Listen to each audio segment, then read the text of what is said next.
Friends, welcome to Ranju's world. അപ്പോൾ നമുക്ക് നല്ല ചൂട് ദോശയ്ക്കും ഇഡലിക്കും ഒക്കെ കഴിക്കാൻ പറ്റിയ നല്ല തരിതരാ ഇരിക്കണ ഒരു ചട്നിയുടെ റെസിപ്പി വീഡിയോ ആണ് കേട്ടോ.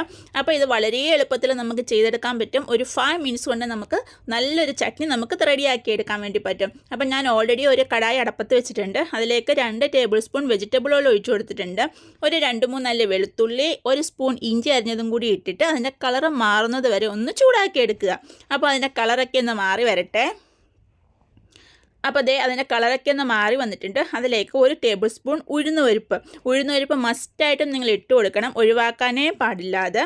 അപ്പോൾ ഉഴുന്നുപരിപ്പൊക്കെ ഒന്ന് ഇട്ടു, അതും ഒന്ന് ചുമന്ന് വന്നിട്ടുണ്ട്. ഇനി അതിനകത്തേക്ക് നമ്മൾ 2 സവാള അരിഞ്ഞത് എടുത്ത് വെച്ചിട്ടുണ്ട്. അപ്പോൾ 2 സവാള അരിഞ്ഞതും കൂടി ഇട്ട് കൊടുക്കുക. അതിൻ്റെ കൂടെ തന്നെ എരിവിന് ആവശ്യത്തിനുള്ള പച്ചമുളക് ഇട്ട് കൊടുക്കുക. നമ്മൾ മുളക് പൊടിയൊന്നും ചേർക്കണില്ല. അപ്പം അത് രണ്ടും കൂടി ഇട്ടിട്ട് ഒന്ന് ചൂടായി വരട്ടെ. അതിൻ്റെ കൂടെ തന്നെ നമുക്ക് ആവശ്യത്തിനുള്ള ഉപ്പും കൂടി ഇട്ട് കൊടുക്കുക. ഞാനൊരു 3/4 സ്പൂൺ ഉപ്പ് ഇട്ട് കൊടുത്തിട്ടുണ്ട്. ഉപ്പൊക്കെ അവരവരുടെ ടേസ്റ്റിനനുസരിച്ച് ഇട്ട് കൊടുക്കുക. അത് രണ്ടും കൂടി ഇട്ടിട്ട് നന്നായിട്ടൊന്ന് ചുമന്ന് വരണം. ആ ഉള്ളിയുടെ മധുരമൊക്കെ ഒന്ന് മാറി നന്നായിട്ടൊന്ന് ചുമന്ന് വന്നിട്ടുണ്ട്.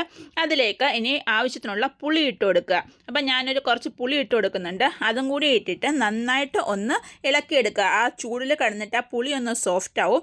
അപ്പോൾ അതിലേക്ക് നമ്മൾ 1 പിടി മല്ലിയില ഞാൻ കഴുകി വെച്ചിട്ടുണ്ട്. അപ്പോൾ 1 പിടി മല്ലിയിലയും 1 പിടി പുതിനയിലയും. അപ്പോൾ പുതിനയില ഞാൻ ഇട്ട് കൊടുത്തിട്ടുണ്ട് ഓൾറെഡി. അതിൻ്റെ കൂടെ തന്നെ 1 പിടി മല്ലിയില, ഞാൻ രണ്ടും സെയിം ക്വാണ്ടിറ്റിയാണ് കേട്ടോ എടുക്കുന്നത്. അപ്പം നിങ്ങൾക്ക് വേണമെങ്കിൽ പുതിനയുടെ ഇഷ്ടമുള്ളവർക്ക്, അതിൻ്റെ ഫ്ലേവർ ഇഷ്ടമുള്ളവർക്ക് അതൊന്ന് കൂട്ടി കൊടുക്കാം കേട്ടോ. എനിക്ക് രണ്ടും സെയിം ക്വാണ്ടിറ്റിയാണ് ഇഷ്ടം. അതുകൊണ്ട് ഞാൻ 1 പിടി മല്ലിയിലയും 1 പിടി പുതിനയിലയും കൂടി ഇട്ട് കൊടുത്തു. അതിൻ്റെ പച്ച കളർ മാറാൻ പാടില്ല. അത് ഒന്ന് ഇട്ടിട്ട് ജസ്റ്റ് ഒന്ന് ഇളക്കി കൊടുക്കുമ്പോൾ തന്നെ അതിൻ്റെ വെള്ളമൊക്കെ ഒന്ന് വറ്റി വരും. എന്നിട്ട് നമുക്ക് ഒന്ന് തണുക്കാൻ വേണ്ടി മാറ്റി വെക്കാം. ഇതാണ് കേട്ടോ ഇതിൻ്റെ ഫൈനൽ പ്രോഡക്റ്റ്. അപ്പോൾ ഇത് നമുക്കൊന്ന് തണുക്കാൻ വേണ്ടി മാറ്റി വെക്കാം. ഇനി ഞാനൊരു ഗ്രൈൻഡിങ് ജാറിനകത്തേക്ക് മാറ്റിയിട്ടുണ്ട്.